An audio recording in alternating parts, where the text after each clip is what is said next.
On behalf of Kent State University's Cleveland Urban Design Collaborative, I'd like to welcome all of you to our second Future City session and the Coldscapes Competition winning announcement event, today with our featured speaker, Sergio Lopez-Pineiro. My name is David Jurka, and I'm the Associate Director at the Cleveland Urban Design Collaborative, and I'm really grateful to see so many of you out here today in this perfect setting for the event, right? 60-degree weather, actually, is what I mean. And you'll find out why that's so appropriate throughout the course of the event. And in addition to that, of course, bright winter and this setting back in the flats also feels appropriate, as we were really pleased to work with Emily and Jimmy when Bright Winter started, I think in 2009. We were just talking about this, and really the amount of work and dedication and just growth that they put into this project is unbelievable. And I'd like to give a round of applause, and please join me recognizing the efforts of Jimmy and Emily and the rest of the team that's emerged around Bright Winter. It's really phenomenal, so we're really excited to be here on behalf of the CUDC. The psychedelic transition. A little background about the CUDC.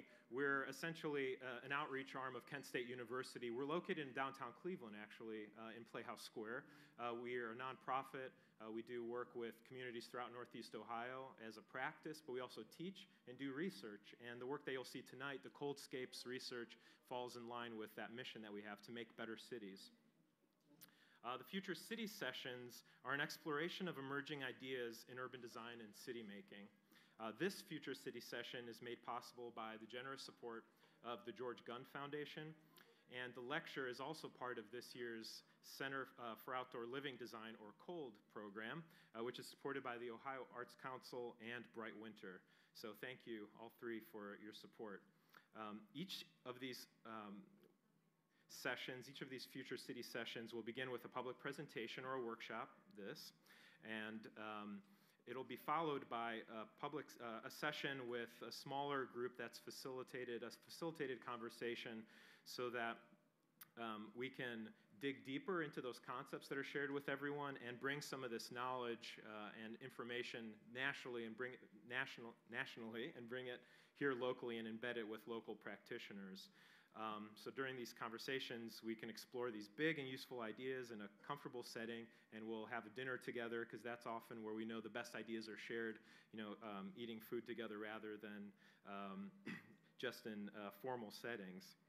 So these conversations that we'll have will be captured and published in a book, in the Future Cities session book, which is a series of pamphlets that contain these conversations so that we can share them with a broader audience. So the conversations that we're having privately don't just stay private, but are echoed and expanded beyond.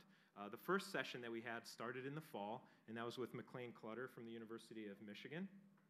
But tonight, we're very excited to have Sergio Lopez-Pineiro join us. Sergio is an architect, and his presentation will focus on the imagination and protection of truly open and indeterminate public space. His research offers insights on how cities can embrace uncertainty with particular applications for variable winter conditions. Sergio designs and writes about gaps found in everyday spaces, appearing due to mismatched relationships between social structures and spatial organizations. He is also the founder of design practice Holes of Matter and the 2014-2015 Daniel Urban Kiley Fellow in Landscape Architecture at the Harvard Graduate School of Design. He has taught widely, primarily at the University of Buffalo, where he was the 2006-2007 Rayner Banham Fellow. His work has been supported by several institutions such as the New York State Council on the Arts and the MacDowell Colony, and has been published and featured in Mass Context, Bracket, ARC, Architecture Research Quarterly, Places, 2G, and the Boston Globe, among many others. Lopez-Pineiro graduated from ETSAM, Escuela Técnica Superior de Arquitectura de Madrid, in 1998, and received his MArch degree from Princeton University in 2004, where he was awarded the Susan Kolarek Underwood Prize. He's also a registered architect in Spain and has worked at Nomad in Madrid and at the Foreign Office Architects in London. Please join me in welcoming Sergio Lopez-Pineiro.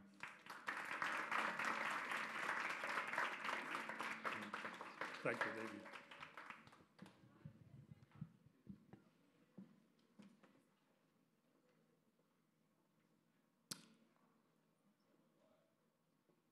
Thank you, David, very much for that presentation. I'm very happy to be here in Cleveland, and I'm very happy to share my work within the Future City sessions. It is an honor that I've been selected for this event. Problem here. So we inhabit the world through patterns of organization. We recognize them and we design them in order to organize our world. And it doesn't really matter whether we're talking about natural geological patterns of fluvial sedimentation and erosion, or about street layouts and block configurations, or about productive landscapes, in this case oysters, or about parks, property boundaries and city lots, glass curtain walls, office layouts, cemeteries, or about building technologies. Patterns, in all these cases, we are designing and we are inhabiting patterns of organization. They are the result of both our conceptions, cultural, artistic, ecological, and our technological ability. And as designers of the built environment, regardless of whether we are architects, landscape architects, urbanists, this doesn't really matter. We learn and we teach that design is the construction of an intellectual position from where to manage the relationships between any existing patterns of organization and from where to devise the introduction of new ones. And this relationship between all patterns of organization is constantly optimized through technical means, constantly fine-tuned to cultural meanings, constantly reassessed in their political repercussions, constantly reevaluated for aesthetic implications, and constantly questioned for ecological impact. And it is in this constant process of fine-tuning the relationship between all of these patterns where we learn how to contribute to the world as designers. Despite this overall framework, as the means through which we construct the built environment, I am actually interested in the spaces or in the voids that can emerge within this pattern reality. I am interested in those spaces that do not have a pre-established pattern of occupation and that can allow for unregulated, spontaneous occupation. The name of my company, my firm, is called Halls of Matter, and it comes from a sentence by Carl Andre, a well-known conceptual artist, where he said that a thing is a whole in a thing it is not. It is a little bit of a tricky statement. It takes some time to get your head around it. It's taken me several years to understand what on earth he was trying to say, but I understand it as the fact that a void needs to be considered a thing in itself, and it has a certain presence. It's not just a leftover, it's not something that is left behind, it's something that can be front and center in the discussions of how we think about the city. And so the question for me is, how do we design a void but do not fill it with pattern? How are we able to design something that remains open and indeterminate so that other people can appropriate as they see fit according to their political leanings, according to their religious beliefs, according to their aesthetic forms of expression? So I'm interested when the patterns come into conflict, like in this installation by Harman de Hoop in Barcelona, where an empty lot was painted with this half basketball court. And there is a mismatch in between the pattern of occupation of the sport field itself, the area of the building that has been demolished, the edge of the sidewalk, and so on and so forth. I'm also interested in moments in which the overlay of many different patterns of occupation result in nothing, in emptiness, in blankness. So as you know this, or as you might know, these images of Hiroshi Sugimoto were actually taken during the whole length of a movie. So he pressed the shutter at the beginning of the movie, and then he pressed it again at the end of the movie. And the whole movie, one frame by frame, the accumulation of all those frames, the accumulation of the whole story, of the whole narrative, of the whole emotions, amounts to nothing, to white, just because of the whole accumulation of that story. And I'm interested in these moments where either the patterns come into conflict or whether there's so many stuff happening that the result is like a space that can be occupied with a completely different set of beliefs and structures. In a house in Seville, Spain, the Casa de Pilatos, there is an empty room and an empty loggia, which somehow has the quality of emptiness that I'm trying to define. Bringing out for the seasons, matching winter, a little in summer, bringing out for festivals of the church or of the family, putting away for renewals, putting away for sadness. Thinking about it now, the empty room is the same as the empty page. This sentence by Peter Smithson, where they thought a lot about what a void means. Their title of the monograph of the work was actually called The Church Void.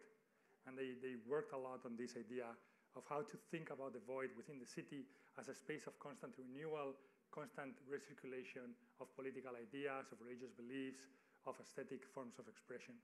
And so the thesis that I would like to put forward, or the argument, is that emptiness and temporality are actually the spatial qualities that can enable a constant renovation of public space, which is a necessary condition for diverse, rich, and healthy public realm.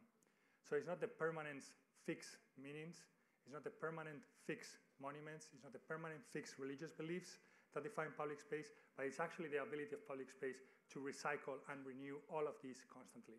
So that many different peoples with different leanings, sexual orientation, racial origins, political beliefs, and so on and so forth, can occupy the space without being pressured by other groups or by other communities. Those that do not have a voice will be able to be part of the system that generally excludes them. And so I would like to put forward 3 examples of spaces that I like, that are close to my heart, that I believe are able to achieve this inner that I cherish and that I study. So they're going to be 3. The first one is adventure playgrounds. This is the typical kids' playground that we see that they're becoming more and more popular. It is very highly designed, very beautiful, very aesthetically pleasing. It is protective of the kids because generally the ground is kind of like shock absorbent. There is a lot of forms and shapes that the kids can actually inhabit and play with, and it's a fantastic thing. I'm kind of jealous. I wish I would have been able to have this kind of playground when I was a kid instead of the shitty thing we used to have. But it is also kind of predictable, and it produces a kind of lack of imagination that I'm against with. It's kind of fixed, permanent. There's an image of the boat, and that is it. Doesn't matter what you want to imagine. You're fixed with that portrait. So in opposition to that, I like this kind of thing. I like the adventure playgrounds where kids are able and free to do whatever it is they want, from setting up a fire to throwing things around to constructing and demolishing, and so on and so forth. And so there's 3 things that are interesting to me from these adventure playgrounds. This in particular is one in Wales that is called The Land, and it's become quite popular recently in the media. So adventure playgrounds allow for an enabled, unregulated, unexpected, spontaneous form of expression and affection from the kids. They don't have to conform to certain predefined images of what a child should do, of what a boy should do, of what a girl should do, or how they should behave. They're able to explore that through this space freely and figure themselves out. What is it that they're interested in? What is it that they want to work with? What is it that they want to respect?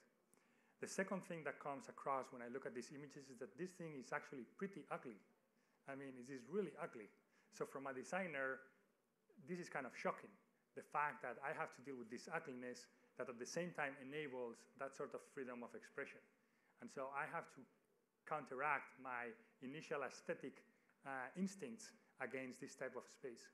And the third one is, as a designer, what do I need to design in order for this to happen? Is it just about bringing the materials? Is it just about fencing it? What is it that I need to do in order to enable this type of craziness?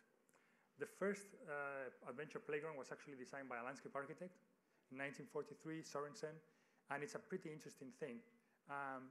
Basically, his design was just the edge condition. It was the boundary. And it was, as you can see, there's like some sort of mound, some sort of topographic change, and then it's being planted on top. And then the space in between is left open for the kids to play with. It's interesting that as a designer, he's drawing this that looks like so nice and beautiful and calm and neatly organized, when in reality this will look like the images that you showed. It will look like an explosion of stuff has just happened. But it's interesting that as a designer, he realized that all he needed to do was define that boundary, which for public space is again contradictory. If you're going to design public space, why would you design a boundary? So there's like this contradiction that I would like to talk about for a little bit. Again, Robert Smithson saying, in a way, what I'm explaining is like a children's party. The mother organizing certain possibilities for play, but whether the party goes well or not depends on the invention of the children. The mother is designing a framework. I think that taking the role here of the mother, to use it literally, is really the appropriate thing for a designer. Like, we design frameworks, and then whatever happens with them is the responsibility of the citizenship. There's been several other examples of adventure playgrounds. The one that that is most familiar to most designers is this construction called the Fun Palace, that was never built, but was designed by Cedric Price in the 1960s in collaboration with John Littlewood, who was a theater producer. And so John Littlewood wrote, in London, we're going to create a university of the streets, not a gracious park, but a forestate of the pleasures of the future. The essence of the place will be informality, nothing obligatory, anything goes. I like that. Nothing obligatory, anything goes. There will be no permanent structures, nothing is to last more than 10 years, some things not even 10 days, no concrete stadia, stained and cracking, no legacy of noble contemporary architecture, quickly dating. So they designed this structure that would be able to accept any sort of moving construction, and people would be able to inhabit it in any way they want. So this is the statement that they wrote. I will read like a part of it. It says, choose what you want to do or watch someone else do it. Learn how to handle tools, paint, cabinet, machinery, or just listen to your favorite tunes, dance, and so on and so forth. So there is this kind of, there's no forced participation. You can be a spectator, you can take part of it, you can change whatever was there, and the result is the accumulation of all of this stuff. There's no preconceived image of what this thing needs to look like. So it's able to accept any sort of anything.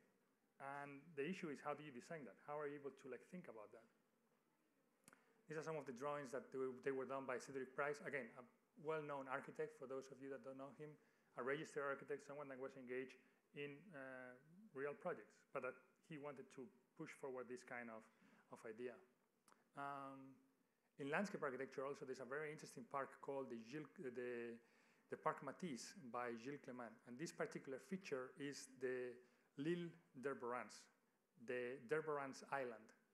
And basically what happens is that the material that was excavated in order for the construction of the high-speed train was accumulated in this platform that was planted and left to its own devices. No human is able, this is not accessible to any humans. It's only accessible to certain park officials in order to monitor what is happening. And so again, there's this island which establishes a nice boundary, and that allows things to happen in there without any form of control, regulation, exterior influence, and so on and so forth. And so again, there's this idea of the island that seems to be contradictory to what we think of public space, but actually could be a very interesting, productive type. These three presidents shared those two apparently contradictory spatial ideas. They're all islands, which is a spatial type that is generally associated with isolation, but they're all enabling diversity. And so I would like to talk a little bit about these islands. They are localized surfaces that act as discontinuities within a continuous condition. They are those voids within the pattern reality. So the islands, which could be a public space, as a form of void within a pattern reality that enables a lot of stuff to happen. But at the same time, the other quality is that they enable diversity, that anything goes. So it doesn't really matter whether you have funky fashion tastes or whether you have what you do for a living. It's just like there's the possibility of being accepted within that space. When I wrote this, I thought I think I was too academic, but I'll go through this in any way. This is the Pnyx, which is a hill outside Athens, and this is the first hill where democracy in Athens was born. This is where the Greek citizens would meet to discuss what the city and what the Republic of Athens should be doing. And it's a very defined space, an island separated from its environment that allowed the citizens to come in. Obviously, Athens is not an example of diversity. Only males would be able to come here, only those that were not slaves. So that's not the point that I want to make. What I want to make is the fact that democracy, as we understood, actually started in an island, in a space that, because it was clearly defined as a boundary, allowed for a lot of people to throw in ideas that might not have been possible in other places. And I think that is the main lesson that I get from all of this. There's different examples of islands as design products that I look at constantly. One of these is the Piazza Metallica in the Landschaft Park, done by Peter Latz and partners. This whole area, it's a abandoned, obsolete power plant that was cleaned and adapted into a public park. And within that area, there is this Piazza Metallica that was made of these spots that just stands there. And people recognize it as an area for doing specific art installations or theater performances or talks, or in some other cases, it doesn't have any respect at all. It's just like people just use it as if it was any other ground. And I think that this kind of ambiguity is an interesting one. There's other forms of islands from a material point of view that I'm interested in, that I look at constantly. And at the same time, again, I like the beach as a space where a lot of things can happen. At the beach, people cook, eat, sleep, play sports, read, make love, pray, pick up partners, make new friends, relax, commit suicide, and the list goes on. And it is worth noting that most of the time, people perform all these actions completely or almost completely naked. And that kind of freedom, again, is something that I'm really interested in and look for. These images by Alex McLean, a well-known aerial photographer, I think try to expose some of the richness that happens in this space. I should probably say that the image of the beach that I have is that one that is European, particularly from the south of Spain, where I'm from. I know that the beach in the US is a much more regulated space, and things are not as crazy as can happen in South America or in Europe. But believe me, a lot of stuff can happen here without any sort of preconceived image or regulation. So then the question for me is like, how am I able to combine these two ideas, like a lot of freedom with the idea of the island? This is an interesting project that was designed by Louis Kahn, a well-known architect in Trenton, New Jersey. When he was asked to design day camp pavilions for children, all he did was define this structure. That was it. And these pavilions were set up as islands within the prairie. And kids could use this in any way they wanted. So that got me thinking about abandoned structures, about areas that were unfinished due to maybe the economic crisis. This is in Spain. Or maybe abandoned parking lots, which in Buffalo, where I have lived and where I still live, although I teach at Cambridge, there's a lot of them. So I proposed rethinking the parking lot as a new type of indoor-outdoor escape. This project proposes transforming abandoned parking structures into play escapes for year-round use by placing color bands of a synthetic track-like layer over the existing concrete surface.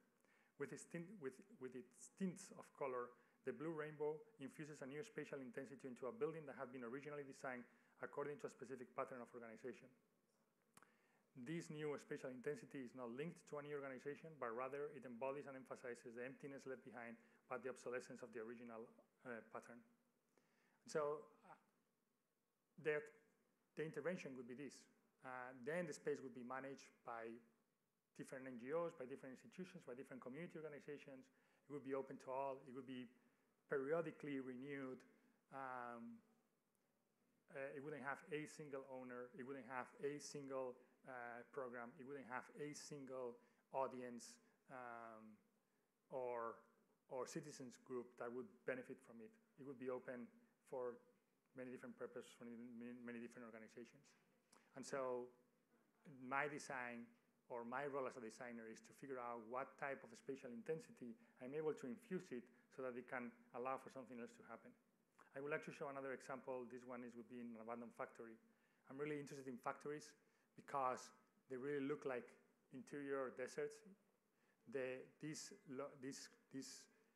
lower part of the columns that are generally painted for protective purposes, right? So that if something chips off, they don't have to pay the whole column. So they paint it generally to eyes level. And when you have a lot of columns in an empty space, it really creates this horizon line that is very prevalent in all the factories. And this is a spatial intensity that I find it very interesting in a space that is generally perceived as a functional space without much glory. So I tried to figure out if there was a way of changing this in a way that would create something new that would enable different types of occupation by different people. And so painted topography is an installation that happened in the ground floor of the American Flower Warehouse in Silo City, Buffalo. And with this project, I manipulated the typical interior space by disruption the horizon line, transforming it into some type of virtual topography. This is in Buffalo. This is the Buffalo River. This is the area known as Silo City, where large part of these silos are abandoned. This one is still in working. And the area was bought by a gentleman that owns the manufacturing plant over here. And over the years, he's trying to figure out how to make it available for people in a way that allows for a lot of different things to happen. It's called Silo City. So within there, that building, this is the American Flower House, and in the ground floor, I set up this type of space. These are like some of the original drawings. This is how it was, and this is how it was set up. So this gives you an idea. There's been many different events within this space. This one was one called Bring Your Wheels, where people brought any type of vehicle they wanted to use and were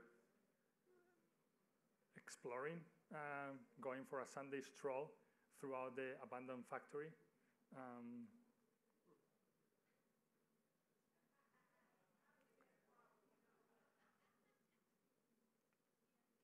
As you can see, like there's this line that bounces off and then comes up, it comes down, and so on and so forth.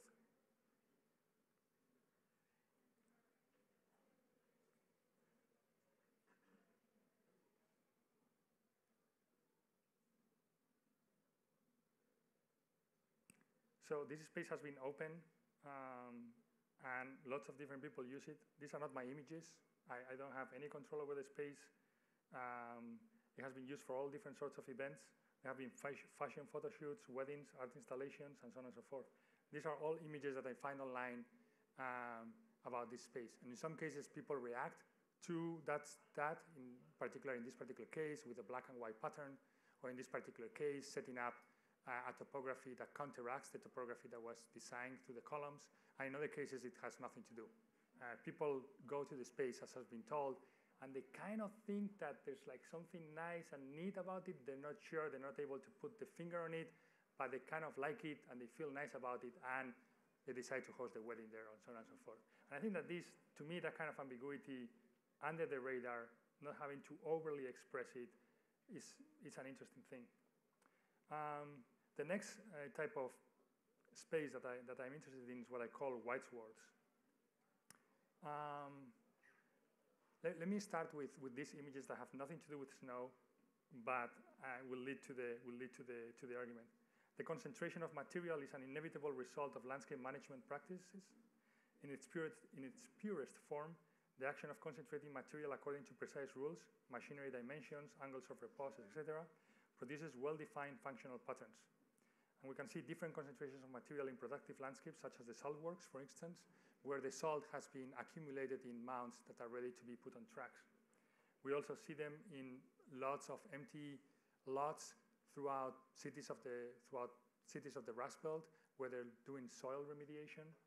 And despite the fact that these landscape maintenance practices are purely functional, they have an aesthetic presence that has been recognized by many different people.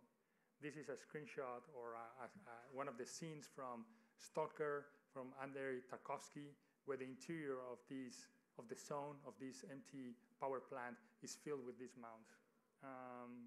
Maya Lin has also produced several works of this kind, where the mounds define the landscape that she's interested in. And so I am from Madrid, Spain. It barely snows there sometimes. If it snows half an inch, we don't know what to do. And I got to Buffalo, and as they say, when life gives you lemons, you should do lemonade. And it was really striking to me, not only the amount of snow that there was, but also in some ways how poorly and how poorly it was managed, and how lack of affection there was for these kind of spaces. And so in Whitespace, I documented the concentration of snow due to the particular snow plowing maintenance practices of large parking lots. As it happens, I'm sure here, due to long plowing distances, the snow is not plowed all the way to the edge in large parking lots. Rather, it is plowed into mounds located in the middle of the lot. And despite the precise rules by which they are defined, these snow in parking lots can be quite messy. Consequently, these unintended and accidental landscapes are generally seen as a leftover space or something unwanted and ugly. No one wants to even see these things. However, I wanted to show through a series of images that I took how these plowing techniques can become creative tools for generating winter landscapes, and how they can be a new way for public appreciation of snow-blanketed urban spaces.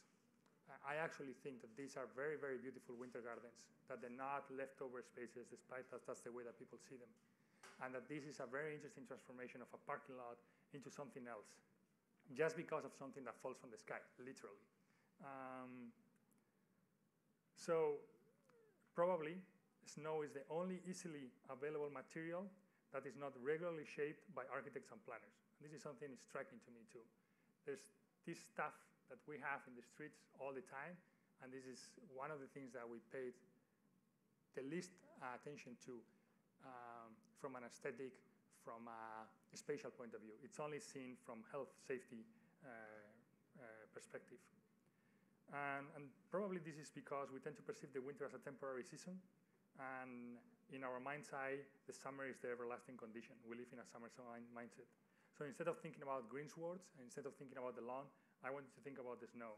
And with this project I was proposing, I was starting to think about how I could replicate this in a much more intentional way. Because obviously, nothing of this is intentional. These snow mounts happen just because of very particular practical needs. The distance is too long, just like push it in the middle and we're done. But the actual look of this thing, and especially at night, in some cases, it's like very, very striking and very beautiful to me. So I designed and executed Olmsted Blank Snow, which was a design for a winter landscape in the parking lot of Front Park, which is one of the 6 Olmsted parks in Buffalo, New York.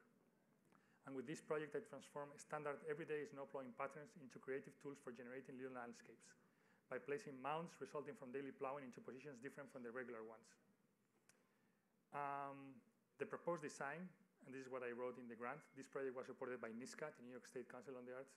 The proposed design artistically exploits the spatial conditions defined by typically overlooked snowmounts and exposes the hidden potentials of snow removal as a winter practice that can positively transform public space.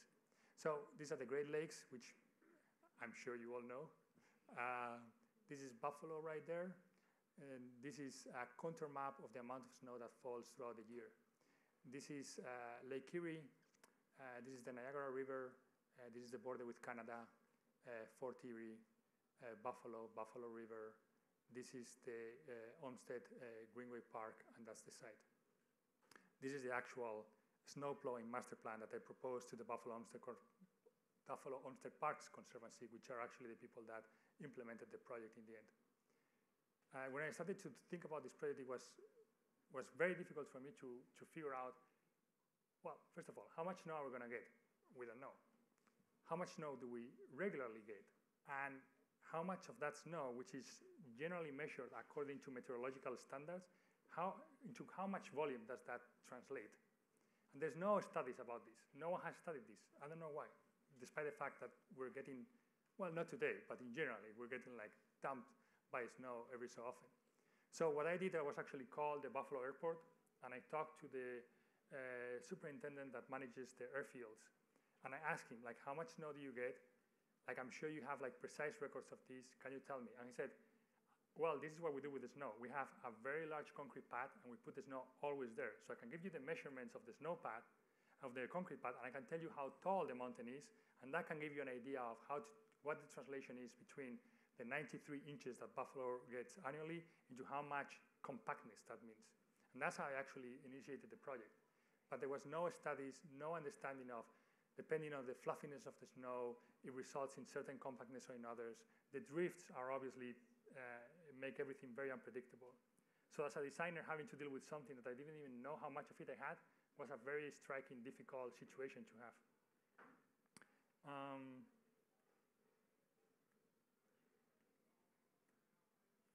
We produced this large model that was useful to show to the Buffalo Homestead Park Conservancy how the park needed to be thought of as something that was in constant progress, that was never completely finished, that was always in the works, and that the aesthetics, the behavior of this space was something that was always changing, always in progress, that it didn't necessarily need to be thought of as a garden that needs to be carefully maintained and manicured, but actually something that would be a little bit more brutal, more raw. This is Nicole Halmstad, which was a student at the Department of Architecture at Buffalo at the time and was and assisted me in the development of the project. And these are some of the images that we used in order to convey these ideas. I am interested in enabling a new sublime out of the everyday standard and under the radar conventions that are not linked to circuits of convention and consumption. I think that much of the aesthetic discourse that we have are linked to very specific circuits of consumption, and I'm interested in like figuring out what are the most standard, banal, under the radar conventions and protocols that we have, and how can we extract from it a very particular, very unique aesthetic presence. And I think these images do in certain ways try to convey that potency of something that is generally seen as a leftover, as an unwanted, as something that we just don't even want to deal with. I documented this thoroughly.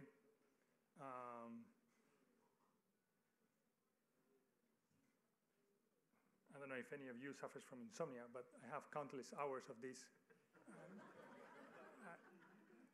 I find it very peaceful and meditative, and sometimes I just put it in the background when I'm working. So there were like, the only thing I could do, since I didn't know how much snow there was going to be, didn't know how much accumulation was going to be, the only thing I could do is define the process by which the snow was going to be plowed. And I just looked at the standard snow plowing practices, and I devised the two snow patterns, depending on how much snow was there and what was the precise moment of the day that there was snow plowing. The project was constantly being snow plowed, accumulated. It never had a precise image, one single moment in which you could say, oh, this is it. It was something different, as you all well know by your daily experiences. This is an area that is right near the lake, very cold space. When it was smelting, the textures that were in the ground were absolutely fantastic. This is a quick time-lapse video that shows the actual experience of the whole space throughout the whole winter. It was interesting to see that there was a lot of illegal activity happening in between the mounts because it helped people hide from police, from the police view. This is one particular day, February 8th, 2011, so more or less 5 years ago. And this is a ride through the park, which in some ways is not that different from riding from a normal parking lot. But in some other ways, it's actually the best way to enjoy this park, which is also a strange thing. Why do you enjoy a park from a car? But actually, it makes sense. It's like an interesting way of experiencing the outdoors in a particular sense. I'm also really interested in the snow because it works as a flooding device. It eliminates any ground cover distinctions. just as water does. And so it eliminates any differentiation that exists in the ground, and it brings all the objects to the foreground. But also, it creates a suspension of policy. So things like please keep off the lawn suddenly make no sense at all whatsoever. And that, to me, is really interesting. The fact that through a design move, you could actually counteract against very established, very defined, conventional standards that we're all supposed to respect. And so the snow, to me, is like a very interesting device in revealing the patterns of organization that we already work with in the same way as a flood does. The flood is obviously very destructive, and it's not something that I'm advocating, but the rebuilding that emerges from the flood itself, I think is very insightful into how we occupy the space and how we think about our cities. And so one of the projects that I'm doing is I'm selecting very idiosyncratic, very well-known, very representative areas of the US, and I'm actually deleting everything that is not a building or a tree, trying to understand the actual patterns that emerge from the elimination of any other differences. And there's a lot of space in some cases, which becomes like really interesting. Houston, obviously, is like a paradigmatic example of this situation. And I'm working on this and producing a kind of an atlas of erased cities of the US in order to reveal these interesting cities, maybe the city of the future. The last public space that I'm interested in is the speaker's corners, which I find very refreshing, even though in most cases it's a historical thing. I really, really, really like this quote by Angela Merkel, the German chancellor, which she gave as part of a presentation, as part of an address to the British Parliament. So she said, "We walked through Hyde Park looking for the speaker's corner, which especially for us, East Germans, was legendary, the very symbol of free speech. I hope that this is not an insult to you, the members of the British Parliament." And to me, that was like very telling. The fact that for someone like Angela Merkel, a politician, sees that the symbol of free speech is not actually the governmental parliament, but actually this space in Hyde Park that has had a very long tradition of free speech. That is like very telling to me of the power that these public spaces can have. I know that you guys have, or used to have, a speaker's corner within Cleveland by the statue of Major Johnson.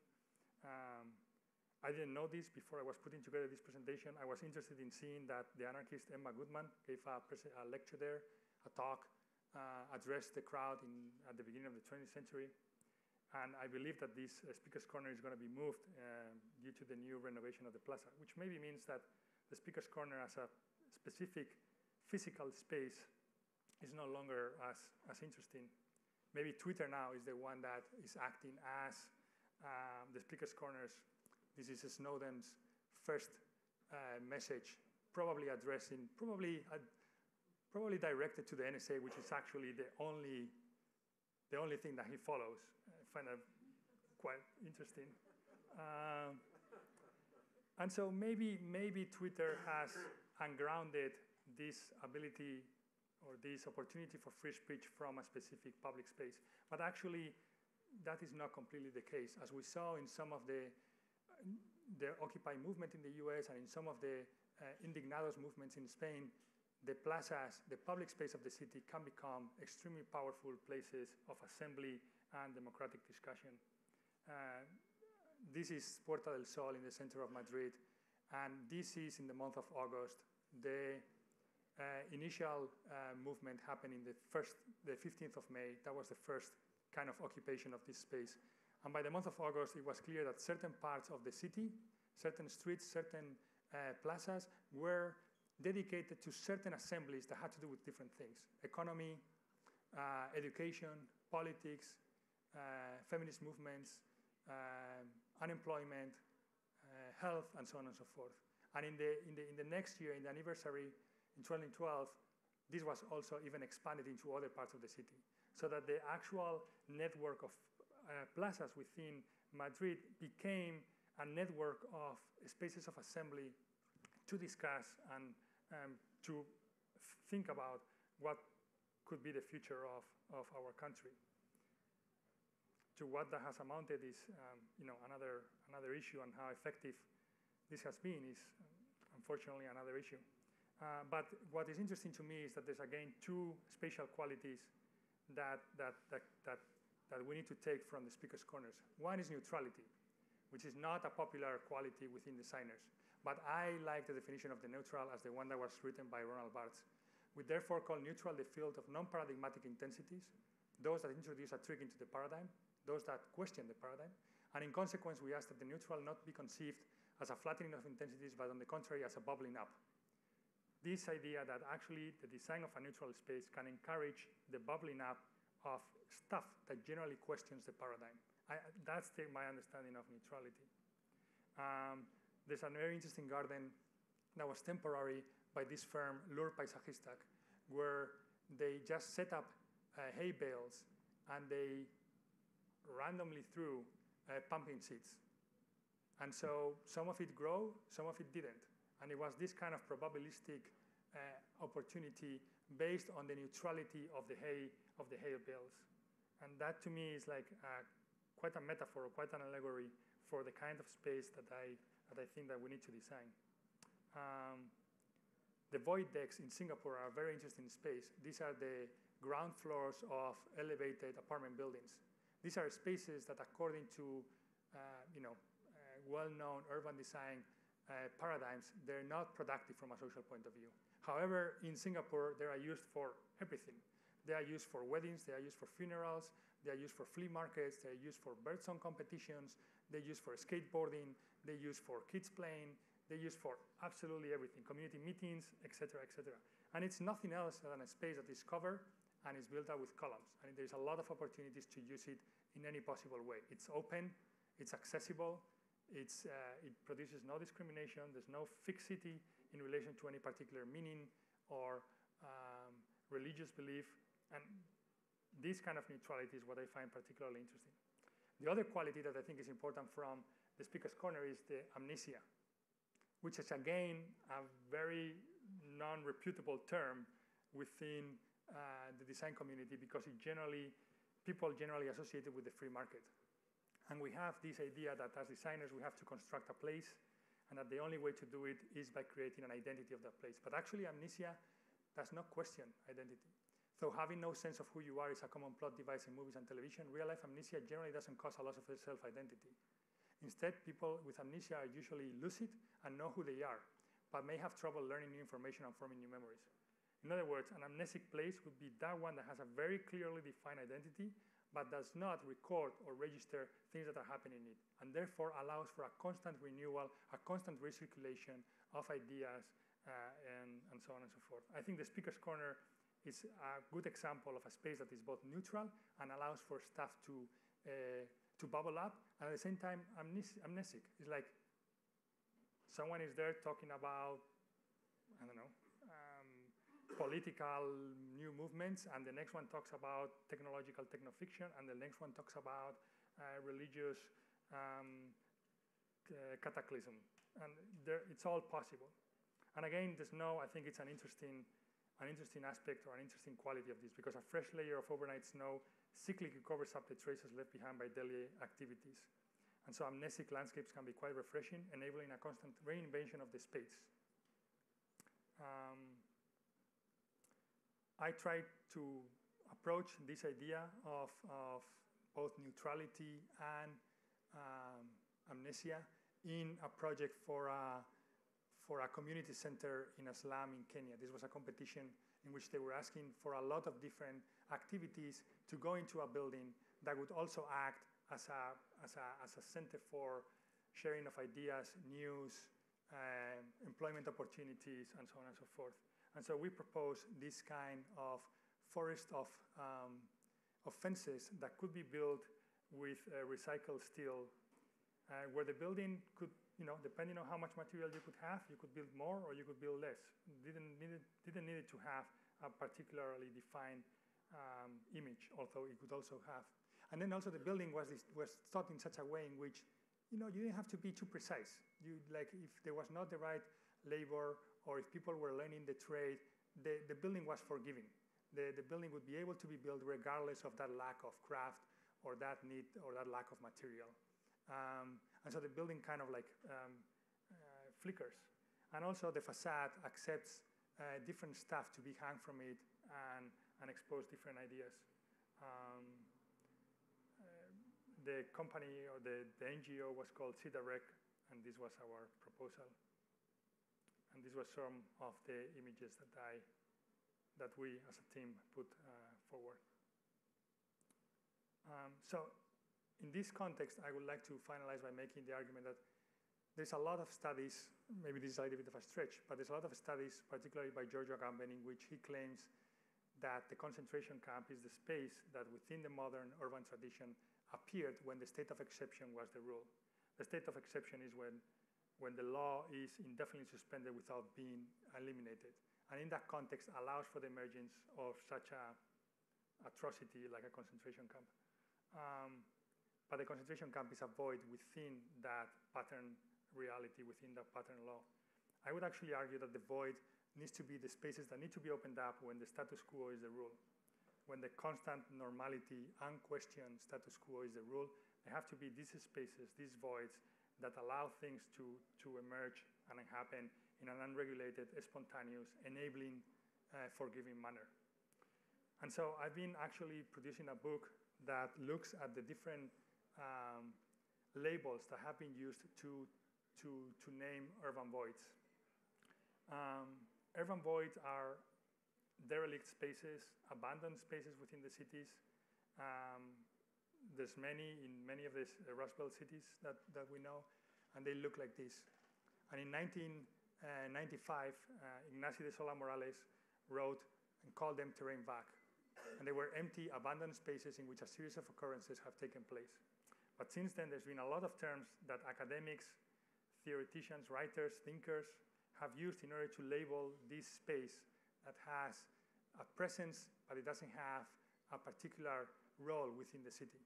And these are some of the names, and some of which are like abandoned spaces or absence of activity. Some of them are well known. But in other cases, they're like interior islands, voids of activity, or periodic open spaces, or unincorporated margins, those marvelous empty zones at the edge of the city, territories on profound emptiness. And so there is a constant work that has been happening in order to figure out how to label these places. I think that this is an important work because by labeling it, you're able to protect it. And by protecting it, you protect the fact that it doesn't necessarily be urbanized. That it doesn't have to be taken over and patterned like the rest of the world, like the rest of our existence, but actually can remain as an open space for unregulated, unpatterned possibilities. Thank you.